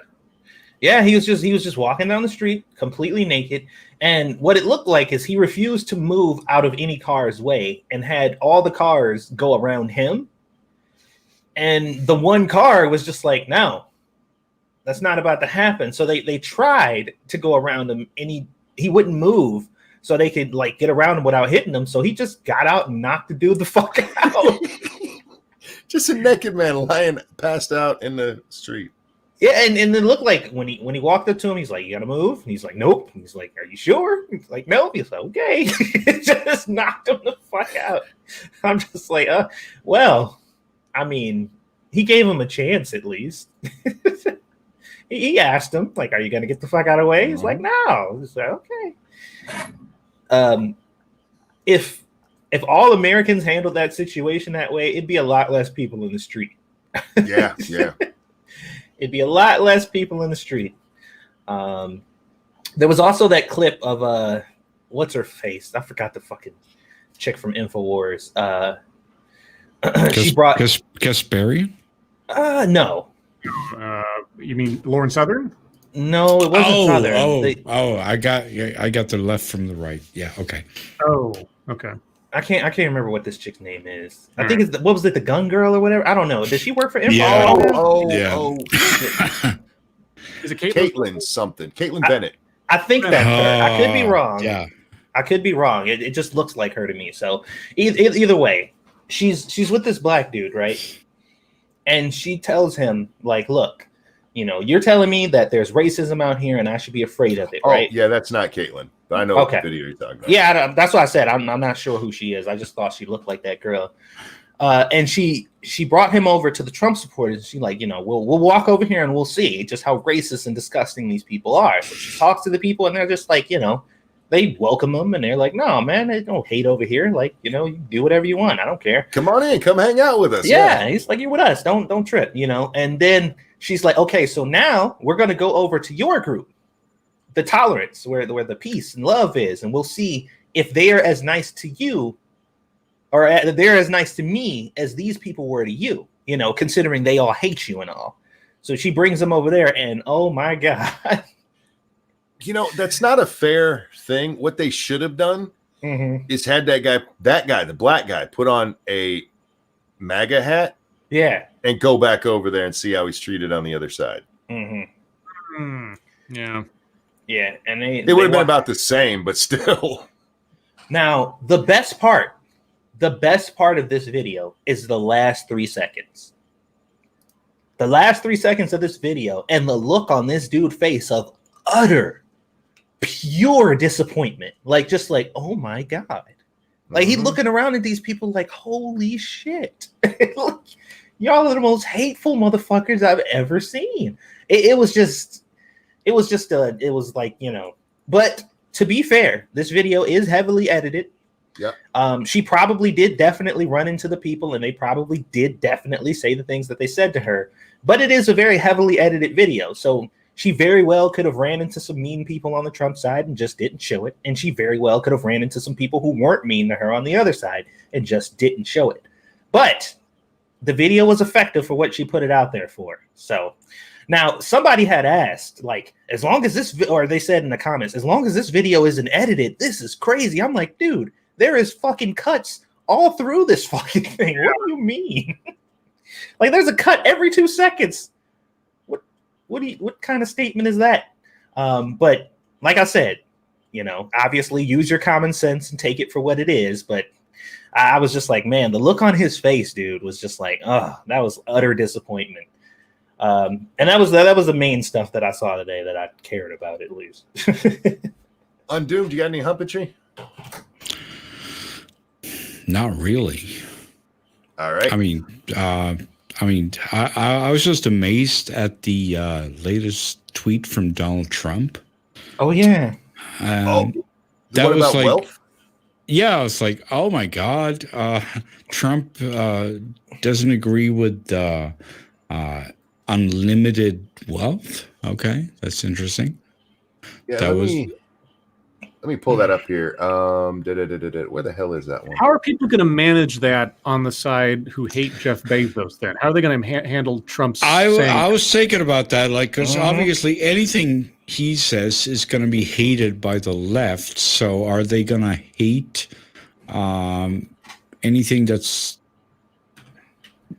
unlimited yeah, like, what? I can't even fathom how this is going to work. Here it is. It was Business Insider tweeted out, while 40 million Americans filed for unemployment during the coronavirus pandemic, billionaires saw their net worth increase by $500 billion. And Trump responded, he retweeted it, says, I actually agree with this. Too much income disparity, changes must be made, and soon. Yeah, that made me go, oh, right before the show was the first time I saw it. And I said to the guys, holy shit, that's not something I was expecting to see. I think that's great. I don't think that it's awesome that Jeff Bezos is getting this fucking rich off of this shit. Yeah, you know what? He wouldn't have gotten as rich if they'd let people go out. I don't care. It's like it's not real. It's fucking crazy. If it was like him actually like raising prices because he knew people had to stay home to do this, then I'd be like, yeah, fuck it. But him just making it, I honestly, I don't have a problem with it. It is just weird to see Trump take that because, yeah, seeing how the left responds to that is going to be interesting. There are certain things that I agree with on the left, and sure. Jeff Bezos is like, fuck that, fuck that guy. Fuck that guy in the ass. I'm sorry. No, you're fine, man. There's no filter around here. So, I mean, my only one that I wanted to talk about was there's a new Scott Dworkin, that little shitbag. His Who's little that? group, he's a little lefty shithead. I guess he's an influencer these days. His group put out a little video for Biden, and it starts off with Joe and Obama talking, and Obama's talking about how good he thinks Joe is as a person. He's got a good heart, and Joe says, there's two ways the president can influence the people: by being a good leader, and then he says, or doing something really bad. And when he says, or by doing something really bad, they cut away from Joe and Obama talking to each other and show children in cages. Oh, no. And I about lost my shit. Oh, my God. I'm like, you guys don't even know what you just did you? Don't forget, guys, the original Kids in Cages were brought to you by the Obama administration. Yeah. Did they show the actual picture from 2015 or whatever? No, it's a different picture. I'm not familiar with the one they used. Okay. But it just made me laugh my ass. I'm like, you guys don't even know. You don't even know. You're too dumb. They don't care. Well, they know the audience is going to look isn't going to know or care either. Yeah, they don't care. Nobody cares. Hey, Monkey, random question real quick for you. Sure. What was the name of the YouTube channel you guys go to again? It's Eyes On. EYE. Is it Z, guys? The chat will know. Nuts, could you grab that link and throw it in the chat for me? Now, who runs this channel again? These are the protesters, right? Or is just this? No. This is a restream channel. Okay. It's run by just somebody else. There's a lot of restream channels you can go to. The people that you're watching on screen are various different ones that are actual protesters. Okay. But these are all the footage that they show, or at least a good majority of it is footage from protesters on the ground. All of it is from their media, Satsu. Okay. They're often involved in the protests and they're out there being shitty people, but yes, they're media. Okay. Which, by the way, a judge said today, something like that they're going to let the ACLU decide who is actually media. Okay. Yeah. The ACLU is going to get to decide who is media or not. The ACLU. Okay. Yep. In order to be media down there at this place, you'll have to have, if it all goes through the way the judge is setting it up, you'll have to have one of the little ACLU jackets on. And if you have that jacket, you're technically press. Oh, breaking news. Media banned from GOP convention. Yeah, I saw the original Shroom said something about that in chat a moment ago. Yep. That's funny. That's bizarre. They have no right to be there. It's a private organization. Yeah, technically, I suppose. I mean, they're going to have to, I would assume they're broadcasting it somewhere to something, but okay. Yeah. I don't know why that decision was made, but I'm not shocked. Ladies and gentlemen, this is your time. Questions, comments, concerns, throw them into the chat now. We'll do our best to address them. Don't forget, after this, we'll be over on 2 Cents Plus. The link is below. We're going to be playing some more 7 Days to Die, so come hang out with us. Maybe C-SPAN, maybe Evolved Potato. We'll see. I'll have to. Do you have the story up there, Scribbles? Yeah, I can. Let me read it. Yeah. Okay, so GOP convention in Charlotte closed to press. Portions will be live streamed. The dramatically scaled down Republican National Convention in Charlotte, North Carolina will be closed to the press. A convention spokesperson and Republican official familiar with the plans tells CNN. Reporters will not be allowed on site as RNC delegates vote to formally nominate President Donald Trump as the 2020 Republican presidential nominee, but the vote will be live streamed, the Republican official said.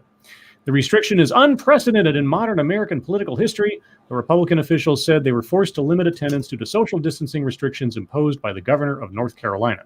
Quote, given the health restrictions and limitations in place within the state of North Carolina, we are planning for the Charlotte activities to be closed to press Friday, August 21st through Monday, August 24th, the RNC convention spokesperson said in a statement on Saturday.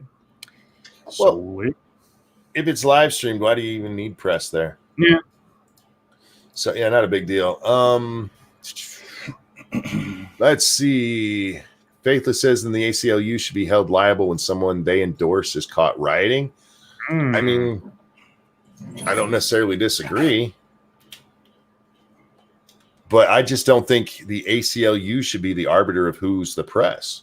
Yeah. We're in a different time than we were 20 years ago, where press was somebody with an official little press badge. Anybody can be press now. And I don't like the idea of, oh, you're not real press. Sorry. No, that asshole Jim Acosta is real press. Did you see Nike's new advertisement? No, I saw that they had one, but I didn't care to go watch it. Something to do with different colored teams. Oh. Yeah, you know what? Sports has been the great bringer together of colors for a long time. It really has. It's helped bring the world together. Is suddenly there's a black man on your baseball team and you still want your baseball. That's our guy. I don't care that he's black. That's our guy. That's a thing that happened. So then let's pretend it's new. Where are we at here? Lords of Night. Scotch coffee, bourbon. Dude, are you drunk writing this? The heck? Scotch coffee, bourbon. I think that's supposed to be iced tea or G&T snow cone. None of those things make me want to get drunk. I don't drink coffee, so I have to go with either the iced tea or the snow cone by default. Monk, how jealous are you of Satsu's pie? I'm not. I'd like to have pie, but I'm not a big key lime one. A nice Dutch apple would be good right now, or a chocolate mousse pie would be really good. All right, I got to take off. I got a call here, so. Undoom, my friend, thank you for hanging out with us, man. Right. Thank you very much for having me. Gotta go. All right. Have a good one, bud. All right, let's see here. Do coffins have lifetime guarantees? No. I see what you did there, though. Satsu, don't eat it all in one sitting. I think he already did. No. He's gone. He's gone for a while. That's a big-ass piece of pie, man. There's no way I could eat all that in one sitting. It would kill me. That's a big-ass piece of pie. Where are we at here? I still say it should be in Ashenvale. What? Ashevale and fuck Governor Limp Dick. Are we talking about the convention? You okay? Yeah. I'm sorry. Monkey, did you and Lady Monkey take voice lessons? You two have the best voices. No, these are our natural voices. Yes, he took How to Sound Like Frank classes. Yeah. What do you think of George Lucas possibly returning to Star Wars? What, it's not bad enough? Yeah, well, I mean, if it does happen, it is a great admission of defeat for the Disney regime in having given Kathleen Kennedy as much leeway as they did. But it's also George Lucas having made the greatest mistake ever in making her his heir apparent. Yeah. I mean, if George is there as a figurehead, but he has Filoni and Jon Favreau sort of there guiding him, then it might not turn out that badly, because George Lucas, when he has people policing him somewhat and sort of saying, George, that goes too far, etc., you can get an Indiana Jones and the Raiders of the Lost Ark versus an Indiana Jones and the Kingdom of the Crystal Skull. It is possible. So I don't see it as an inherent bad thing, but it all depends on how much leeway they actually give him and whether or not he's willing to listen to advice and be restrained. If what we heard about the rumors of where he wanted to take the story are true, and he wants to actually go like inside Jedi's bodies to the midichlorians fighting each other, that's fucking stupid. I don't know anything about his proposed sequels, but Oh, you should check that out. I don't want to, but okay. Yeah, it'll make you sad. You'll be like, oh, she didn't do such a bad job after all. Oh no, Al. It doesn't. Seriously.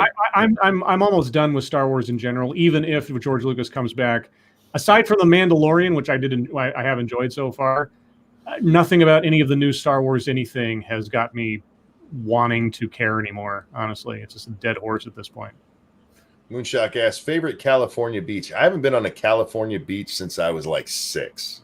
And Yeah, I could not tell you the name of it. probably Long Beach, I guess. Matt asks, oh lords, would y'all try? Whoops, it just jumped on me. Would y'all try kitty chow? Kick cereal, chocolate, peanut butter, powdered sugar, and a fresh bowl of milk. Sure. That just sounds like a snack. Affable Sage says, don't trust the rich. Fine. A lot of rich people have done bad things. Don't pretend that them making money on their investments is bad. Yeah, I agree.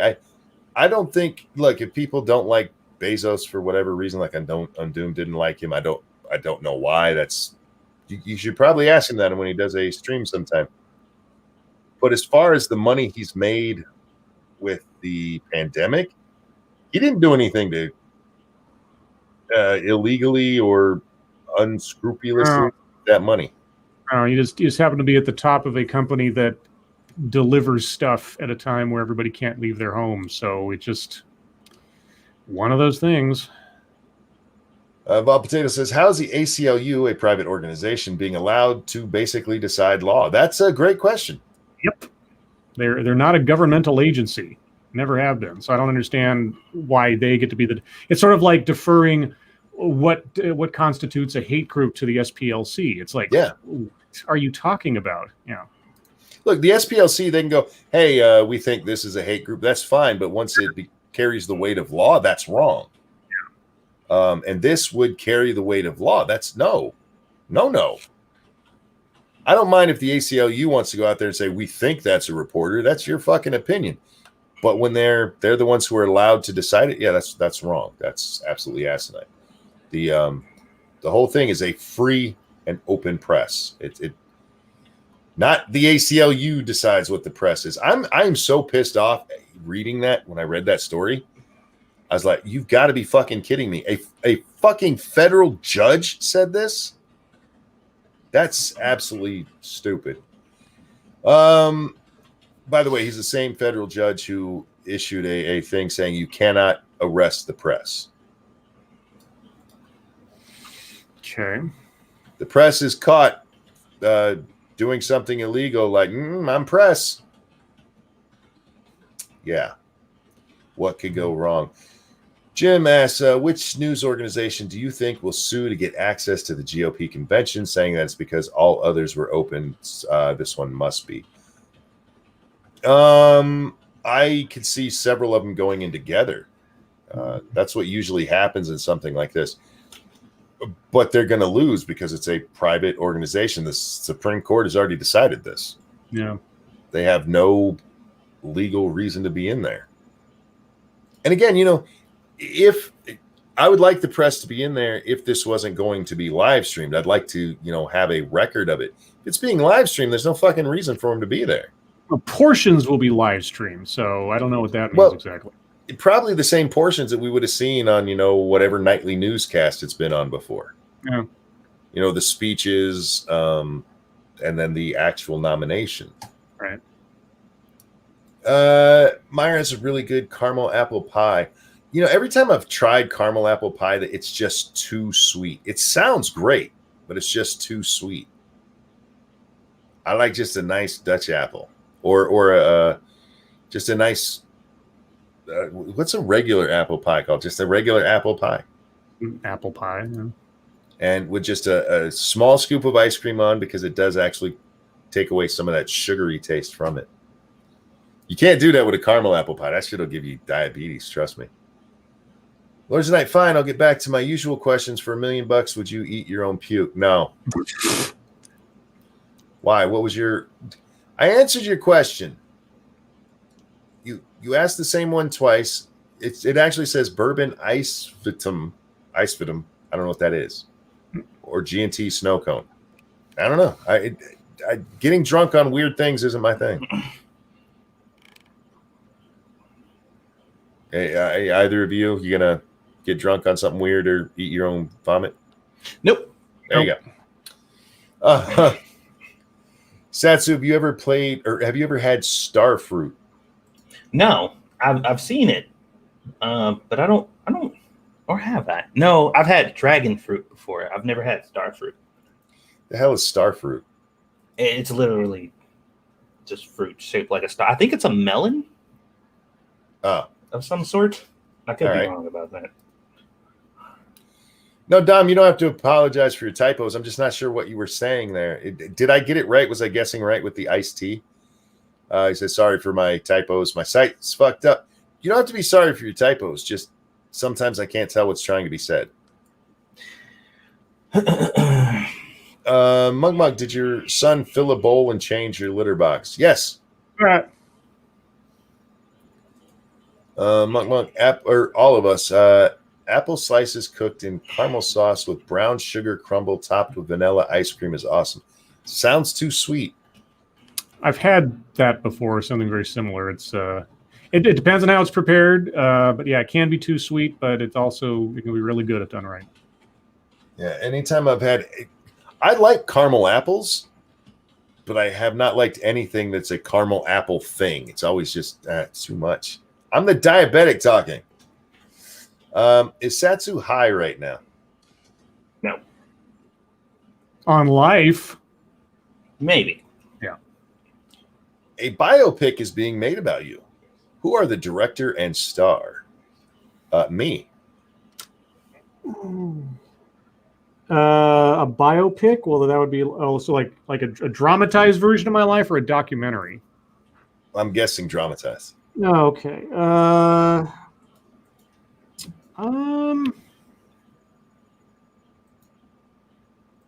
I'd go for Errol Morris. I mean, he's mostly a documentarian, but I would trust him in trying to do something dramatic for once because he's directed stuff like that before. And as far as who's starring as me, oh gosh, I don't know. At this point in my life, I couldn't tell you. I'm trying to think of an actor in my age range that kind of looks like me. I'm just going to do it all myself. I'm going to pull a JoJo Dancer when it comes to the starring role, and I might as well just direct it myself if I'm at that point. Satsu, who's playing you? Dave Chappelle. You look more like Cleo Huxtable. Oh no! Don't say that. I'll go for what's his name? The guy who played Professor X in the First Class series. Oh, the big nose dude. Yeah, I know he's British, but I don't care. He can do a good American accent. He was in Wanted, and I suddenly forget his name all of a sudden. But hit that guy. Let's see. Monkey, any suggestions on how to help with pain? Have a damaged nerve in my neck. Talk to your doctor. Have them try whatever they can. We went through every possible drug. This drug, the doctor's like, this is the last thing we can try. And like, oh, shit. And it does not work all the time. So as for how to deal with it on your own, meditation is a good thing. Don't think about it when you're meditating. Get your mind somewhere else. And if meditation doesn't work, like that's part of what this show is. That takes my fucking mind off it. Video games takes my fucking mind off it. Other than that, I mean, there's not a lot you can do. Lords, did you hear George Soros got involved in St. Louis? He's funding the Dems to put the couple in jail. Good luck to him. I mean, what they did by the laws of the state in any way I can see was not illegal. So, Yeah. Have you realized that we're being treated like women in the Middle East to have to wear face coverings and can't go anywhere? We're still allowed to drive. Would you rather have Alexandria's donkey teeth raking your weenus or have Ilhan's brother lover harem mouth on your weenus? I'm going to go with Ilhan because she doesn't have the teeth. It's not like her brother's still in there. Guys, who do you want a blowjob from? Ilhan or Donkey? I'm not going anywhere near either one of them. Satsu? I'm good. All right. I like blowjobs. What can I say? Where are we at here?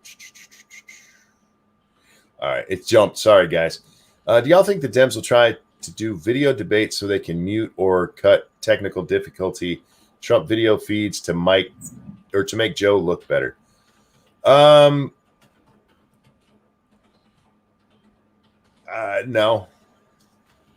I think if it comes down to them doing video debates, which I mean they could ask for it, it's not going to be controlled by them. It'll be controlled by whichever network is doing it, and that is a lot harder to do. Anytime you see those, you know, somebody gets asked a hard question, suddenly the video feed cuts out. They're controlling their own shit. This will be controlled by whichever network's doing it, and yeah, that certainly would only work one time before everybody, you know, was like, hell no. And if it was that glitchy the first time, the next one would be demanded to be in person. James Colley says, Monkey, can you tell me why? No.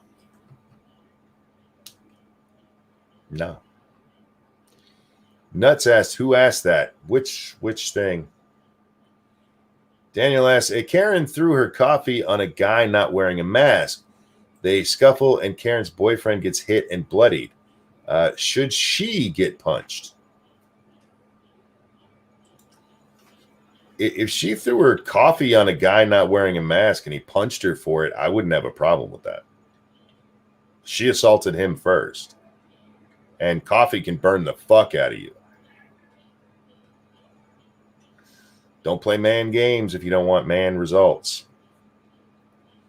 Should Marvel do all they can to keep Charlie Cox in the role of Daredevil? He's the guy that plays on the show, right? Hello? I don't know. I didn't watch the TV show. I really hope that they do, because I mean, nothing in the Netflix series inherently contradicts or runs into the MCU movies. They could easily just work it in or whatever else, or just sort of like hand wave some of that stuff. Because honestly, the portrayal of Daredevil and Kingpin and some of the other characters in that series, even though it varied in quality and plot lines from season to season, I think they're too iconic now. I really can't imagine someone being as good as Charlie Cox. He was so good. And Vincent D'Onofrio as Kingpin was so good. I hope they carry him over. I have a feeling they won't, but I hope they do. He's the TV guy, right? From Netflix. Yes, he's the Netflix. Yeah. He's the Netflix series guy. Yeah, I would say yes. Yeah, I hope so. He did a great job in the series. He's not responsible for the writing. No. So yeah, absolutely. Yeah, I mean the training that he did, the way he carried off the character, and the physicality of it all, and especially doing a lot of his own stunt work. I mean, man, that hallway fight scene in that first season, damn, still great. Still great. Would you arm wrestle that guy with dicks on his arm? As long as we use the other arm. Not that arm. Satsu is high on pie. That's also possible. Do you think when people shook his hand, that dick just like jiggled around? He just got a wiggly dick on his arm. Oh my God. And actually, if you look at it, it looks like they grew it like it was attached. But it's funnier if it's like hanging off. You went to see the penis guru. Oh, Lords, you ever had fried mashed potatoes, not French fries? I've seen them. I've never tried them myself, but I think I would like them because I like really soft fries. So, I don't believe I ever have. What was the question again? Have you ever had fried mashed potatoes? Yes. I've actually, I think it was on my original channel, my Satsu 2 Cents channel. I think I have a cooking video of me making the fried mashed potato balls or whatever. That shit's good, man. Travis says, thank you, Monkey, and everyone. You're welcome. I feel like I missed something. We were entertaining. I hope so. James Colley asks, the best cure for pain. Don't get it. Do you agree? Oh, I get it. Yeah. Not getting pain would be the best. Well, that wouldn't be the best cure. That's the best prevention. Yeah. Yeah. See, I know my words, and sometimes I use them correctly. Not often, but hey. Looks like we're running out of words from you guys. Why do all Romans in the movies have English accents? I don't know. Does anybody know what ancient Romans sounded like? Yeah, I don't know. I think it's because British actors are plentiful, and Rome and Shakespearean sort of notions of things, and I don't know. Just kind of thing that's happened, especially if you watch Rome, the TV series Rome, which is a great TV series, by the way. All the Romans are portrayed usually by British guys. Lords of the Night, which would you motorboat? Nancy Pelosi or Maxine Waters? I'd pass on both. I want to motor. Look, let's be honest. If you're motorboating either of them, you're giving them oral sex at the same time. It depends on whether they find it pleasurable. Which one are you going for then? Are you talking about breasts? Talking about Maxine or Nancy? Maxine. Oh, I missed the whole fucking. What was the question? I missed that. Yeah, I heard motorboat. I was like, what? Which one would you motorboat? Nancy Pelosi or Maxine Waters? Neither. Oh, that is not what you were just saying. No, I thought you hey, said if they like it, I'll do it. No, I thought you said that motorboating was oral sex, and I'm like, no. Okay. I said with those two, it would be oral sex. Oh, okay, all right. I misunderstood. Let's see. If you had to, would you kiss Biden on the lips, slap Obama on the sack, or cuddle Trump in bed for an hour? What is wrong with you people? I mean, if I have to pick one of those, I'm going to slap the dude on the sack. I'm not going to like it, and neither is he. I'm not. Do I have to do that for a full hour? Just sit there and play patty cake with his nuts? Faithless says, would that be giving him a hand job? Are you talking about shaking that guy's hand? Yeah. I do. You think he showed that to anybody? Sure.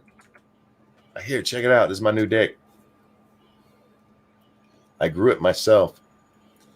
Y'all get dragged to a medieval world to be a hero. Wait, hang on. Y'all get dragged to a medieval world. I'm guessing that would you be hero, villain, or conquer it? A hero's villain or conquer it? I'm not sure what the. Help me out there, Dirt Runner. That didn't come out right. I think it said, would you be a hero, villain, or conqueror? Conqueror. Okay, fair enough. I'm always a hero, man. I'm a good guy. If I was dragged to a medieval world, I wouldn't be able to speak the language, and they'd probably kill me as an outsider. So there you go. How hard would you slap it? I don't know. Probably very, because I'd just be like, oh yeah, there's some people who didn't get to do this to you who deserve to.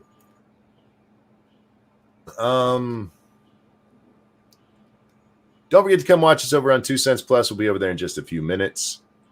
We'll be playing some 7 Days to Die.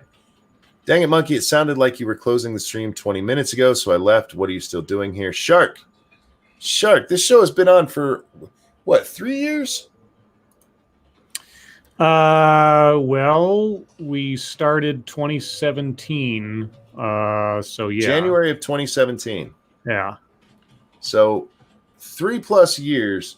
And you don't know that we go from 9 to 11 every night? Man. Wrong. You cuddle with Trump, take pics, and sell them after. Nobody wants to see that. Except for Adam Schiff. Is Dick Dude's name Hancock? No, they said his name. I get what you get. That's Armcock. It's Armcock. Armcock actually sounds like something you'd run into in a video game made by hentai people. Sorry, Lords, I'm at work and typing them up. No, you're fine. Did we get it right? When we question like that, we're not making fun of you guys. It's trying to figure out what's being said. Yeah, I'm trying to make sure we understand, because we don't want to. if we can help it, we don't want to get your question wrong. Yeah, we fix typos all the time in the questions and just keep going. Yeah, I mean, we don't have an edit button on Twitter, and we all want one. Oh Lords, would you rather try all of the Baskin Robbins flavors for a smart fridge filled with ice cream, or play the lead role in AIDS the Musical for $5? Wait, AIDS the Musical, wasn't that Angels in America? Well, it was the musical that they did in Team America. Oh, right. All right. Everybody has AIDS. I'll take the 5 pounds of steak, sir. I like musicals and I'll sing. And he will too, because he likes to sing. Don't let him fool you. Mm-hmm.